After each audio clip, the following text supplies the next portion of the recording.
ಚಿನ್ನ ಖರೀದಿಗೆ ಹಣ ನೀಡಿದವರ ಬಗ್ಗೆ ಗುಟ್ಟನ್ನ ಬಿಟ್ಟು ಕೊಡ್ತಿಲ್ಲ ಈಕೆ.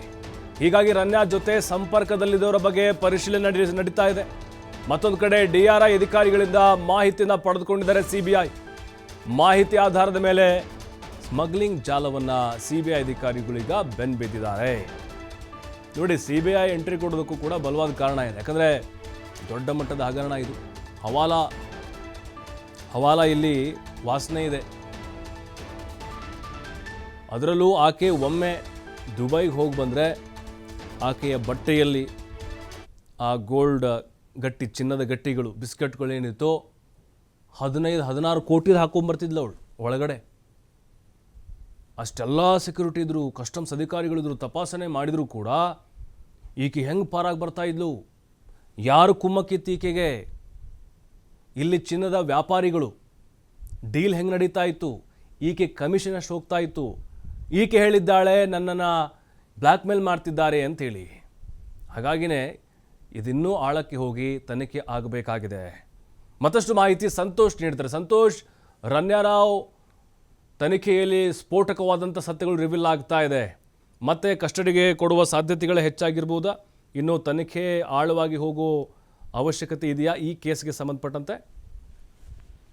ಪ್ರಭು, ಏನು ಈಗಾಗಲೇ RDN ಅಧಿಕಾರಿಗಳು 3 ದಿನ ಕಸ್ಟಡಿಗೆ ಪಡ್ಕೊಂಡಿದ್ರು. ಇವತ್ತಿಗೆ ಅವರ ಕಸ್ಟಡಿ ಅಂತ ಆಗಿರುವಂತದ್ದು. ಕಳೆದ 3 ದಿನಗಳಲ್ಲಿ ಮಹತ್ವದ ಒಂದಿಷ್ಟು ದಾಖಲೆಗಳನ್ನು ಕೂಡ ಈಗಾಗಲೇ ಕಲೆ ಹಾಕಿದ್ದಾರೆ ಅನ್ನೋ ಮಾಹಿತಿಗಳು ಲಭ್ಯವಾಗ್ತಾ ಇರುವಂತದ್ದು. ಆ ದಾಖಲೆಗಳನ್ನ ಆಧಾರವಾಗಿ ಇಟ್ಕೊಂಡು ಅಧಿಕಾರಿಗಳು ಮತ್ತೊಂದಿಷ್ಟು ದಿನಗಳ ಕಾಲ ಅವ್ರನ್ನ RDI ಅಧಿಕಾರಿಗಳ ಕಸ್ಟಡಿಗೆ ಕೇಳುವ ಸಾಧ್ಯತೆ ಇದೆ. ಅದರ ಜೊತೆಗೆ ED ಅಧಿಕಾರಿಗಳು ಬೇರೆ ಈಗ ಈ ಪ್ರಕರಣಕ್ಕೆ ಎಂಟ್ರಿ ಆಗಿರುವಂತದ್ದು. ಈ ಕಾರಣಕ್ಕಾಗಿ ಪ್ರಕರಣದ ತನಿಖೆಯನ್ನ ಇವರು ಮಾಡ್ಬೇಕಾಗತ್ತೆ. ಈ ಹಿನ್ನೆಲೆಯಲ್ಲಿ ಪುನಃ ಅವರನ್ನ ಕಸ್ಟಡಿಗೆ ಕೇಳುವ ಸಾಧ್ಯತೆ ಇದೆ. ಅಂದ್ರೆ ಆಕೆ ಏನೆಲ್ಲ ಮಾಡಿದ್ದಾಳೆ, ಯಾರ್ಯಾರ ಜೊತೆ ಸಂಪರ್ಕದಲ್ಲಿದ್ದಾಳೆ, ಆ ಡೀಟೇಲ್ ಎಲ್ಲವನ್ನು ಕೂಡ ಈಗಾಗಲೇ ತೆಗೆದುಕೊಂಡಿರುವಂತದ್ದು. ಈಕೆ ಜೊತೆ ಇರುವಂತ ಕಾಲ್ ಡೀಟೇಲ್ಸ್ ಗಳಿರ್ಬೋದು, ಇತರೆ ಮಾಹಿತಿಗಳಿಂದ ಇದೆಲ್ಲಾ ಮಾಹಿತಿಗಳನ್ನ ಕಲೆ ಹಾಕಿದ್ದಾರೆ.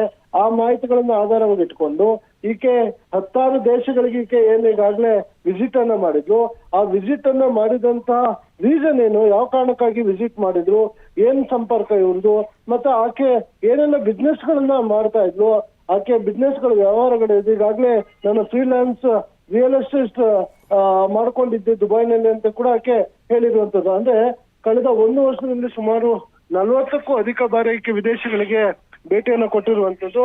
ಸೊ ಹೀಗಾಗಿ ಆ ಭೇಟಿಯ ಉದ್ದೇಶ ಏನು, ಈಕೆ ಹೆಸರಿನಲ್ಲಿ ಯಾವ್ದಾದ್ರು ಕಂಪನಿಗಳಿದೆಯಾ ಅನ್ನೋದೊಂದು. ಮತ್ತೊಂದು ಕಡೆ ಈಕೆ ಮನೆ ಮೇಲೆ ದಾಳಿಯನ್ನ ಮಾಡಿದಂತ ಸಂದರ್ಭದಲ್ಲಿ ಮಹತ್ವದ ದಾಖಲೆಗಳು ಕೂಡ ಪತ್ತೆ ಆಗಿತ್ತು. ಅದರಲ್ಲಿ ಸುಮಾರು KDB ಅಂದ್ರೆ ಸುಮಾರು 12 ಎಕರೆ ಜಮೀನು ಮಂಜೂರಾಗಿರುವಂತದ್ದು ಕೂಡ ಪತ್ತೆ ಆಯ್ತು. ಹೀಗೆ ಬೇರೆ ಬೇರೆ ಹಂತದಲ್ಲಿ ಅಧಿಕಾರಿಗಳು ತನಿಖೆಯನ್ನ ಮಾಡಬೇಕಾಗತ್ತೆ.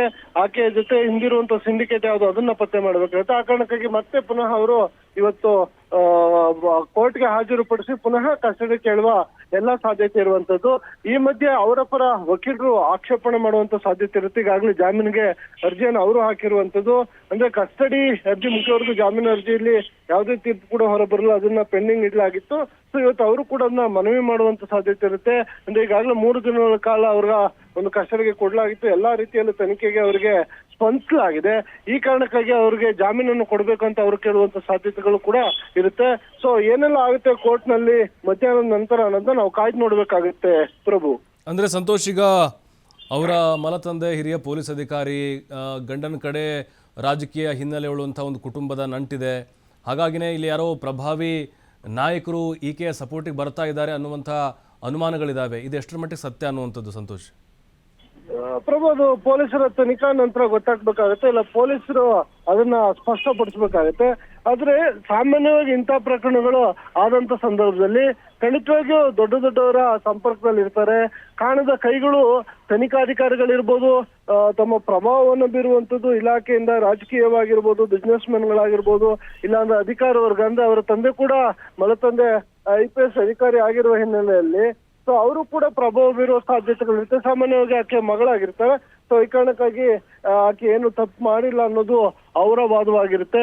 ಅದರ ಜೊತೆಗೆ ಈಕೆ ಜೊತೆಗೆ ಬಿಸ್ನೆಸ್ ನಲ್ಲಿ ಯಾರೆಲ್ಲ ಕೈ ಜೋಡಿಸಿರ್ತಾರೆ, ಸೊ ಅಂತವ್ರು ಕೂಡ ಈಕೆಗೆ ಇಂಡೈರೆಕ್ಟ್ ಆಗಿ ಸಹಾಯ ಮಾಡೋ ಸಾಧ್ಯತೆ ಇರುತ್ತೆ. ಯಾಕಂತ ಹೇಳಿದ್ರೆ ಒಂದ್ ವೇಳೆ ಅಧಿಕಾರಿಗಳು ಅದರ ಮೂಲವನ್ನು ಹುಡ್ಕೊಂಡು ಹೋದ್ರೆ ಸೊ ಸಾಕಷ್ಟು ಜನ ಅಧಿಕಾರಿಗಳ ಬಲೆಗೆ ಬೀಳುವ ಸಾಧ್ಯತೆ ಇರುತ್ತೆ. ಈ ಕಾರಣಕ್ಕಾಗಿ ಪ್ರಭಾವಗಳು ಒತ್ತಡಗಳು ಬರುವ ಸಾಧ್ಯತೆಗಳು ಕೂಡ ಇರುತ್ತೆ. ಪ್ರಭು, ಥ್ಯಾಂಕ್ ಯು ಸಂತೋಷ್ ತಮ್ಮೆಲ್ಲ ಮಾಹಿತಿಗಾಗಿ.